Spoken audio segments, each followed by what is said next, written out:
Hello दोस्तों, माताओं, बहनों और भक्तों।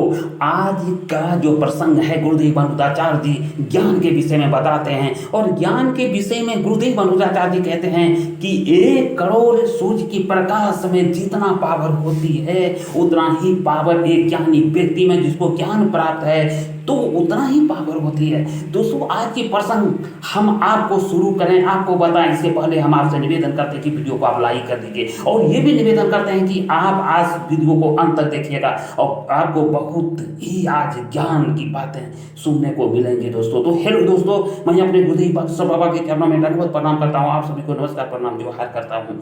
और दोस्तों, निवेदन करता हूँ कि ज्ञान की प्रकाश का कितनी बड़ी आज उसका जो पावर है, कि 1 करोड़ सूर्य की प्रकाश का जो पावर है, ये ज्ञानी व्यक्ति के अंदर उतना ही प्रकाश उसके अंदर है। और जब वो आदमी ज्ञान जो प्राप्त करता है, और दोस्तों मैं एक बात आपको स्पष्ट करना चाहूँगा कि ये जो किताबें हैं आप जो पढ़े हैं स्कूल कॉलेज में, ये ज्ञान की बातें नहीं हो रही है, बल्कि यहाँ पर ज्ञान की बातें आध्यात्मिक हो रही है। जिसको आध्यात्मिक ज्ञान होती है, उसको ही 1 करोड़ सूर्य के बराबर प्रकाश उसके अंदर होती है, पावर होता है। तो दोस्तों, हम आपसे निवेदन करना चाहेंगे कि आज की वीडियो को आप शुरू से अंत तक देखिएगा।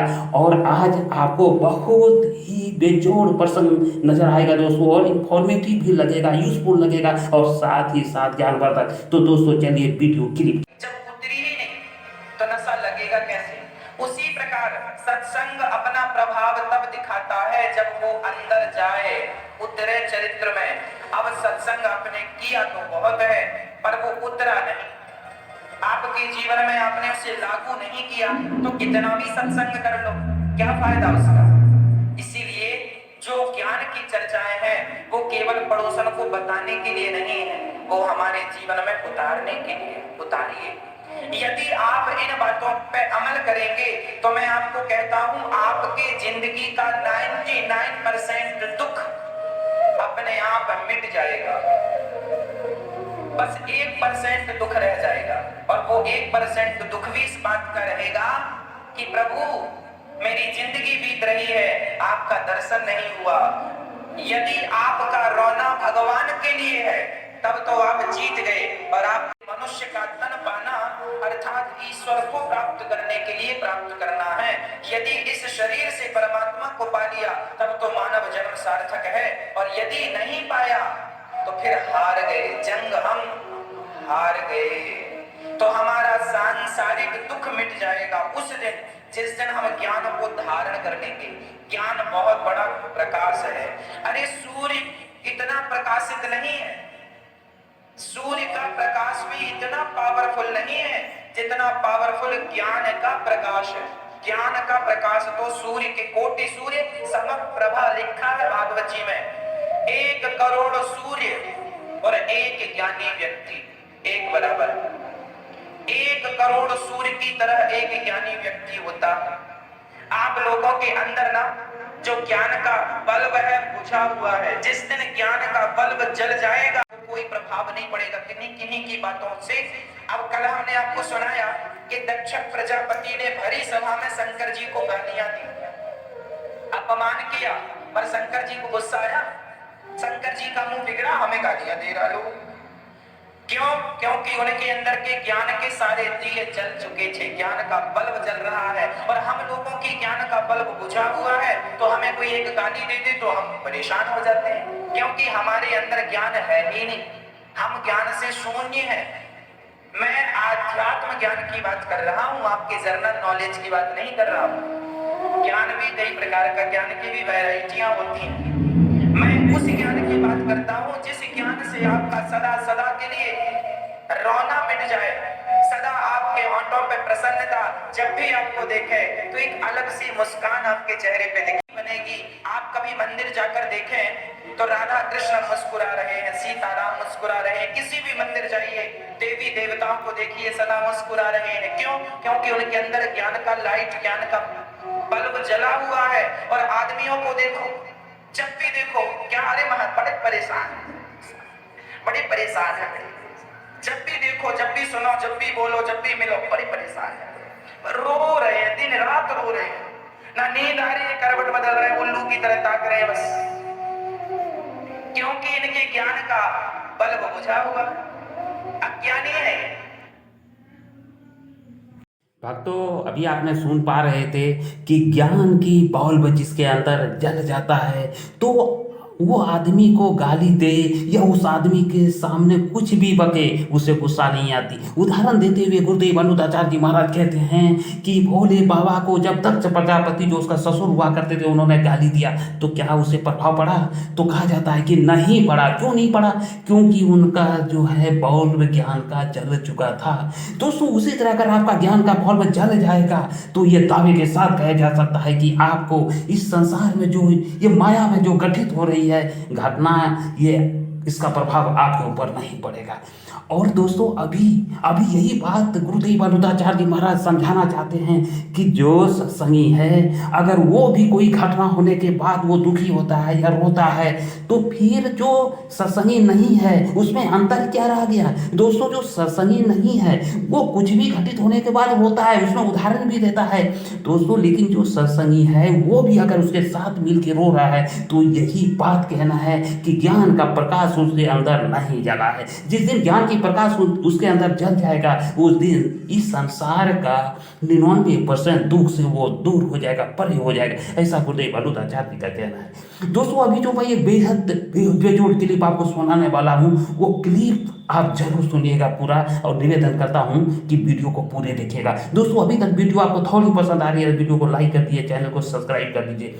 और दोस्तों, दूसरी बात जो अभी बताए हैं जो सबसे इम्पोर्टेंट वो ये कि ज्ञान के बल्ब जब आपके अंदर जल जाए तो उदाहरण देते हैं गुरुदेव अनुदाचार्य कि अगर एक आदमी का बेटा मर गया तो उसको ज्ञान का बल्ब जल चुका था, उसका नाम भी बताते हैं तो वो जरा सा भी नहीं रोया, क्योंकि वो जानता है कि आज मेरा बेटा पत्नी मरा, कल हम भी मरेंगे, क्योंकि उसका ज्ञान का बल्ब जल चुका है, इसीलिए वो नहीं रोया। लेकिन जो सत्संगी नहीं है, जो ज्ञान का बल्ब जिसके अंदर नहीं जला है, वो उसका बेटा मर जाने के बाद हार मार मार के रोना शुरू करता है। तो दोस्तों, वीडियो इन्फॉर्मेटिव है, तो चलिए हम लिए चलते हैं सीधे वीडियो क्लिप की तरफ। वीडियो में आप बने रहे और शुरू से अंत तक वीडियो को आप जरूर देखिएगा।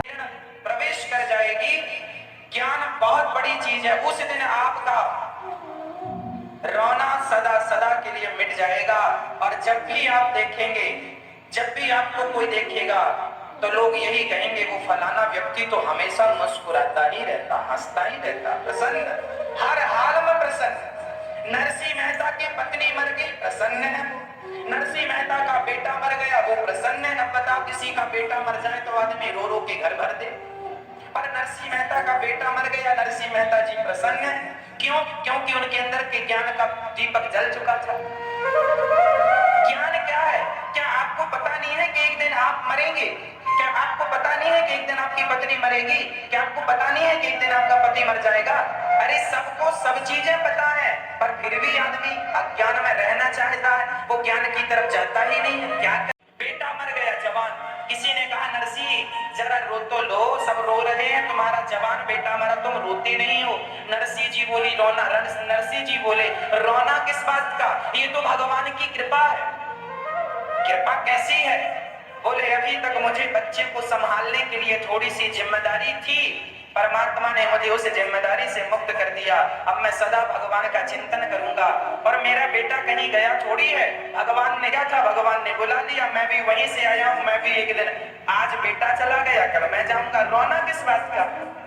ये देखो, ज्ञान इतनी सी बात कह के सुखी हो जाता। अज्ञानी आदमी को समझाते रहो भाई। अब कोई अज्ञानी रो रहा, उसे समझाओ, सुनो मत रो, होनी है जाना तो पड़ता है। नहीं नहीं, हमारे साथ ही क्यों गलत होता, हमारी अरे हमारी क्या सबके साथ होता है? करने वाला व्यक्ति गलती करता है तो बात समझ में आती है कि चलो ये तो सत्संग करता ही नहीं, इसे तो कोई नॉलेज है ही नहीं, कोई ज्ञान है ही नहीं। पर जिसे ज्ञान है, आप जैसे लोग जो सत्संग रोज करते हैं, जब आप जैसे लोग भी संसार में उलझ जाते हैं और लड़ाई झगड़े करने लगते हैं, तो फिर उन लोगों में जो सत्संग नहीं करते और आप में जो सत्संग करते हैं, फिर अंतर क्या रहेगा?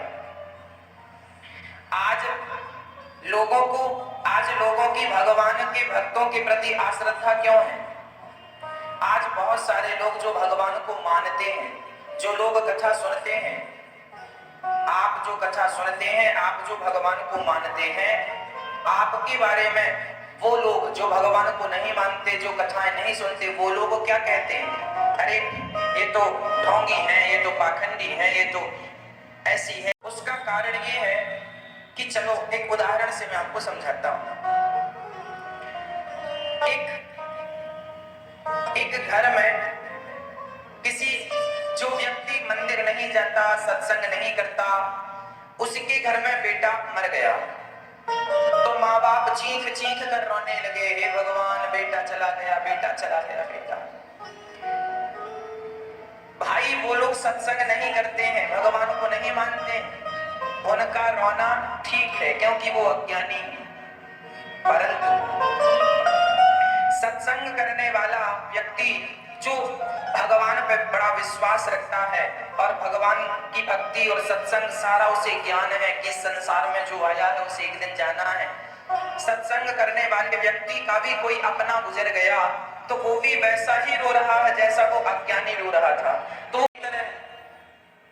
मतलब इसमें और मुझ में फिर क्या अंतर? तेरा बेकार है मंदिर जाना, तेरा बेकार है सत्संग करना, इतने दिन सत्संग किया पर तुझे कुछ ज्ञान तो हुआ नहीं, क्योंकि तू भी अनपढ़ टाइप का रो रहा है। इसलिए आप सत्संगी हैं तो आपको सत्संग होने के बाद आपको ये ज्ञान जो हो जाता है, जो हम ज्ञान की बातें सत्संग के माध्यम से आप तक पहुंचाते हैं, उस ज्ञान को आप चरित्र में उतारें। और जब वो ज्ञान चरित्र में उतरता है तब अनपढ़ लोग जो सत्संग नहीं करते, अज्ञानी लोग, जब वो आपके व्यवहार को देखते हैं कि इन पर तो कोई असर ही नहीं हुआ, आपका नुकसान, जो व्यक्ति भगवान को नहीं मानता उसका नुकसान हो जाए 1 लाख रुपए का तो वो रोता है मेरा तो नुकसान हो गया, पर जो सत्संग करता उसका भी नुकसान हो गया और वो भी रोए कि हे भगवान मेरा तो नुकसान हो गया। तो वो व्यक्ति जो सत्संग नहीं करता वो पूछे कि आप जब सत्संग करें, आप जब सत्संग से जुड़े, ज्ञान आपके अंदर है तो उस ज्ञान को केवल बताने के लिए मत रखिए, उसे अपने जीवन में लागू कीजिए। जो व्यक्ति सत्संग नहीं करता, भगवान को नहीं मानता, उन लोगों से आप ज्यादा समझदार हैं जो सत्संग करते हैं। ठीक है, तो आप दोस्तों, भक्तों, माताओं, बहनों, अभी आप लोगों ने सुन रहे थे कि ज्ञान और अज्ञान के विषय में, कि ज्ञान कितनी बड़ी चीज है कि अगर किसी का पुत्र मर भी जाए तो वो रोता नहीं है ज्ञान की बल्ब जल जाने से, और अज्ञान की बल्ब नहीं जली है तो फिर वो इतना रोते हैं कि घर को सर पे उठा लेता है। तो भक्तों, अब जो गुरुदेव अनुदाचार्य जी महाराज जो आपको सुनाने वाले हैं वो कहता है ये 6 चीज यानी 6 प्रकार का चीज जो है वो हमारे और आपके बस की बात नहीं है, ये सिर्फ ईश्वर की बस की बात है।